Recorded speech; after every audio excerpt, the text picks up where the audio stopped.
So today, if something, like I said, if you're going to replace a system, like Buckminster Fuller said, by what way do I replace it? You replace it with teachers of mystery. You introduce children not to the problematic only, but to the mystery.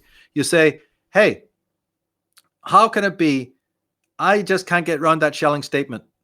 Nature is visible spirit, spirit is invisible nature. Right, because you don't know anything about the phi ratio and that your body's based entirely on it. That the order of the universe, that nature, is you. Because nature is based on those ratios, like Goethe and others showed by looking at plants and botany, right? The phi ratio, all of our members should know what we're talking about. Yes, but that phi ratio is the constituents of your physicality, your body, like Leonardo showed with Vitruvian Man, right? That image. So how can you then say that I'm not built on the very proportions of nature? I am nature. So that's what these Schellings took axiomatically. They didn't even think they needed to talk about that. That's a given in those days. So positivism came along and erased that and give you one-dimensional man and give you man as a creature of society, right? But children need to be taught how their fingers, right, their bodies are based in the phi ratio, the golden section. My God, if they understood that, there would be no problem then seeing the phi ratio as it exists in shells, as it exists in spiral motion, as it exists in light, and in snowflakes or in plants. So the consciousness of nature being spirit and spirit being nature is already in one class. And it would be a fascinating one because you can draw it, you can look at things, you can measure it, you can bring it out and actually show it in artistic form. It's very fascinating. That if I spread my arms out completely lengthy from the tip of my middle fingers, that span is exactly my height. And so on and so on and so on and so on, right? Sacred geometry. If that was taught to children, like Steiner and other people did, then you move on to the Walter Russells and the Nikola Teslas, right? And the Victor Schaubergers and the William Blakes and all of these people. Do you realize what we could do in 15 years with the children? So I do not come at things pessimistically. I know what evil is. I know what it's we're studying it, what it's doing, and I know how to restore. And Unslaved is very much part of that restoration. We're never going to be allowed to build a bricks and mortar place. They've tried that. It doesn't work. And the full tutorial is simply this: sensitization. Because in order to break down the left hemisphere structures to access the voice of the right brain, see, the left brain's already doing that, but I said it's censored. It's created a conduit, like a telephone. It's like, imagine that it's a low resolution image or a very faint, voice on a phone. You're going, what? Turn it up, right? We're only given a very, very vague, highly shielded, highly obscured, low resolution image, digitized image of reality.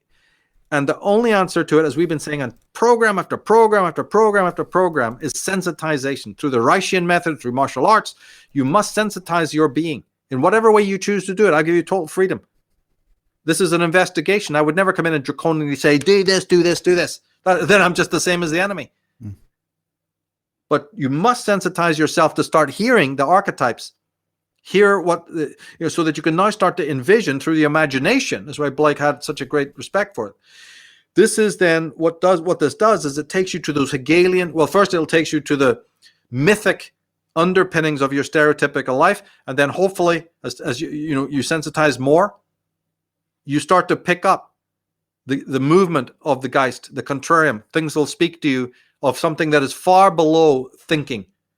Something that has to do with sensitization and feeling and introspection in the true meaning of the word that we've also extrapolated today. Now, if there's anything to add to that, it is this. And this is the secret, you keep in your back pocket. All other teachings are noise. All politics is noise. All the shit at the front of the class distracts you.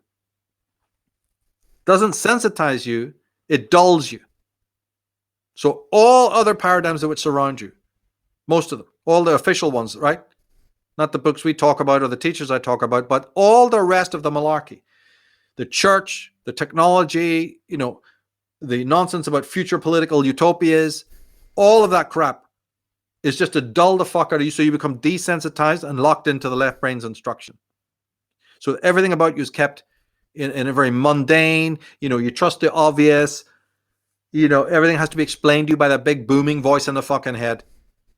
So when you really see that is what that is, And it doesn't matter if it turns up in the New Age movement with this prosperity cult and law of attraction. You've got to be able to sensitize yourself. And none of it, that's all created. All this political noise, all this liberalism is just noise to desensitize you from the mystery that is ultimately of yourself.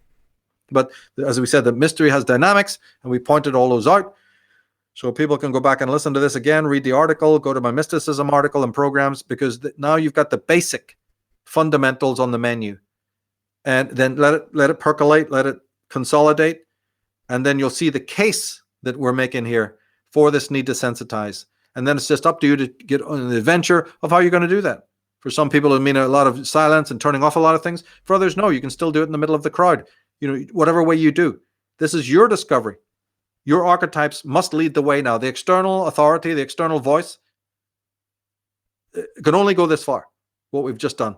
The rest is to turn to your inner republic, and with a deep sense of sensitivity and a deep questioning and a deep reverence, you ask your own, guide, so to speak. And they're not supernatural. These are physical constituents of your own being that make up what we call consciousness. It's to those guides that you must turn. So read your Carl Jung's, read your Joseph Campbell's, get back in touch with that. Listen to our past programs on this concept of the archetypes. And be receptive to their guidance. Because if you don't have the sensitivity, even if they're guiding you, you're not going to be able to follow anything they're saying. It's just going to be a bunch of garbled stuff scrambled by the left brain, and you're finished. And then you know what you'll need? You'll need the instruction of the crowd. Well, good luck. That doesn't lead anywhere except to total oblivion and perdition.